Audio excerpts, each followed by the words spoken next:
Gamit ang ating tatlong senses, ay huhulaan daw natin kung ano itong ulam na ito. Siyempre, doon sa ating tatlong senses, uunahin natin ang ating mata. Tignan natin kung ano ba ito. Pakiwari ko ito'y baka na may taba. Para siyang malabnaw na kare-kare. Hindi ako sure. First, wala dahil may bagoong. Sige, kare-kare. Baka ibang version to ng kare-kare. Level 2, gamitin natin ang ating sense of smell. Amoy-amoy na tayo. Hindi ko mawari ang amoy. Di ba may ulam na balbakwa? Di ba? Baka ang ginagamit doon. Tapos parang ganyan din ang kulay niyan. At malapit din ang amoy niya sa balbakwa. So ang aking second guess ay balbakwa ito. Tama ba? Ano? Eng? Okay, may last straw. Sense of taste. Ayan. Tikman na ho natin to ha, para matapos ang ating paghihirap. Napakalambot naman ng baka na ito. Kailangan daw to pag kinain ay lalagyan natin ng bagoong. So parang kare-kare. So tingnan na natin. So, surprise!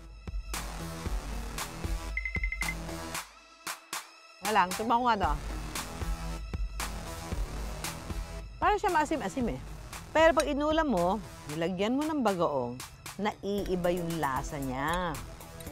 And this is good!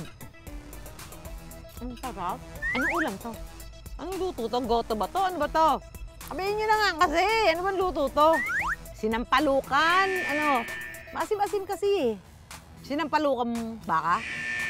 Sinampalukan kamto? Hindi nga sure.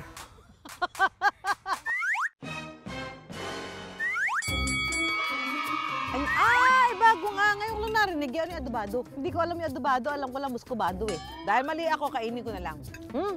Masarap. Papaparami kain dito. Ang tampok na putahe natin ngayon nagsimula pa noong 1940s. Naisali na sa 4 na henerasyon at 8 dekada ang nakalipas. Kumikitang kabuhayan na ng tagapagmana nito. Ano ba ang sikreto ng pamanang putaheng ito? Sama-sama nating alamin mga mamshi.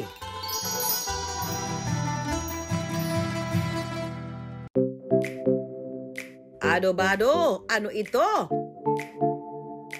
Mahirap kasing i-describe dahil halos mangilan-ngilan lang talaga yung nakakaalam ng dish. Primarily yung family lang namin. May ibang tao nag-claim ng ganito ang luto ng adobado, hindi dapat ganito, hindi ganyan.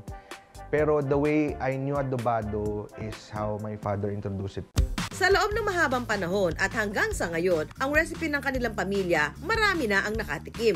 Curious na rin ba kayo? Sige nga Dave, recipe reveal naman please! Tuturo ko naman sa inyo kung paano magluto ng adobado. So sa isang kaserola, we spend about 3,500 worth of ingredients. Typically, nakakapagluto kami ng 10 kilo.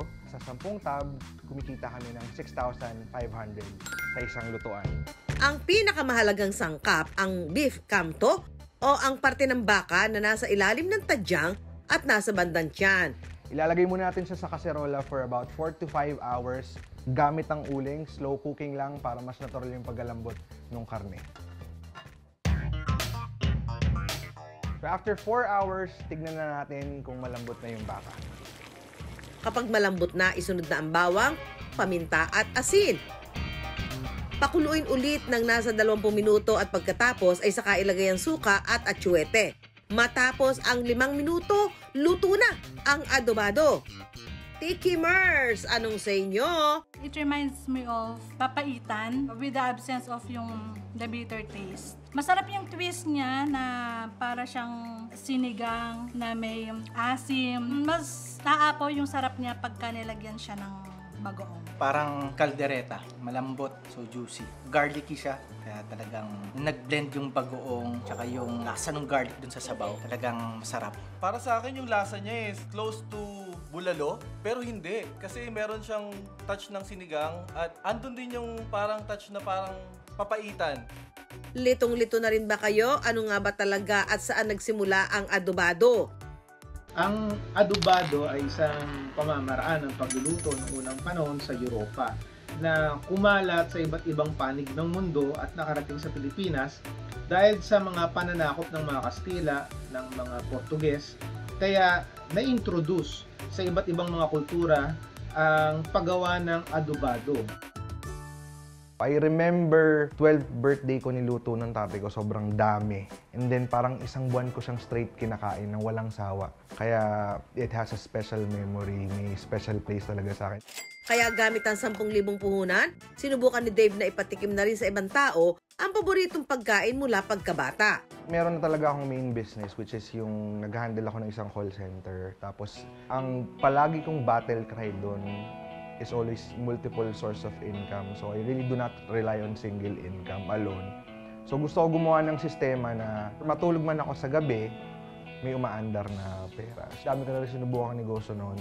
Nagpabango na rin ako dati, nagbebenta ng kung ano-anong pagkain, reseller. Pero naisip ko yung adobado. Medyo mahirap nga siyang i-market kasi hindi alam ng karamihan. Pero hindi pala. Nadalian ako kasi ang naging bentahin ko yung curiosity ng mga. Lahat ng ginagawa ni Dave para raw sa isang tao.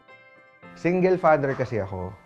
So, na-experience ko talaga yung rock bottom na talagang walang-wala. Na-experience ko na mag-ikot sa isang area ng palengke para magsanla ng digital camera kasama yung anak ko. Tapos hindi tinatanggap yung digital camera ng ilang beses. Napuputulan kami ng kuryente dati. Ang utang ko kaliwat kanan. Ayoko nang bumalik doon. Kaya sabi ko, kasi kung ako mismo masisira, paano yung bata? So, I was doing it all for her. Palipat-lipat daw noon ng trabaho si Dave dahil madalas siyang matanggal at mag-resign dahil walang magbabantay sa anak niyang si Rihanna. 2 years old pa lang nasa akin na siya. Simula noon, up until now, 15 yun. Ako na nag-aalaga talaga. Siyempre, other than thankful, marami po akong nafe-feel. Like, siyempre, mag-isa palagi si Daddy. So, ayun po, tutok lang po talaga siya sa akin. Wala po siyang ibang like, priority other than me. Dala ng inspirasyon at sipag, ang racket ni Dave kumikita na ngayon ng... Umaabot din siya ng 70,000 to 80,000 a month. Kita na siya. Sana matutunan niya rin yung nangyayari ngayon. Basta yung income tuloy-tuloy, yung passive income tuloy-tuloy. Gusto ko matutunan niya yung hindi siya nagiging satisfied. Kasi ganun din ako, hindi ako satisfied. Kahit sabihin kung na-achieve ko yung goal ko ngayon, meron pa rin akong panibagong goal bukas. Ganun ako ka-dreamer. Ang pagpupursige ng kanyang ama ngayon, inspirasyon na rin para kay Rihanna na bumuo ng mga sarili niyang pangarap. Gusto ko po maging successful ako para ako naman makapag-provide kay Daddy. No? Na mabawi ko naman po yung ibigay niya sa akin. Ang mga pamana na ating kinalakihan, material na bagay man, kaugalian o maging aral sa buhay, huwag sana nating kalimutan at ipagsawalang bahala dahil baka ito ang timplang magpapasarap ng ating buhay.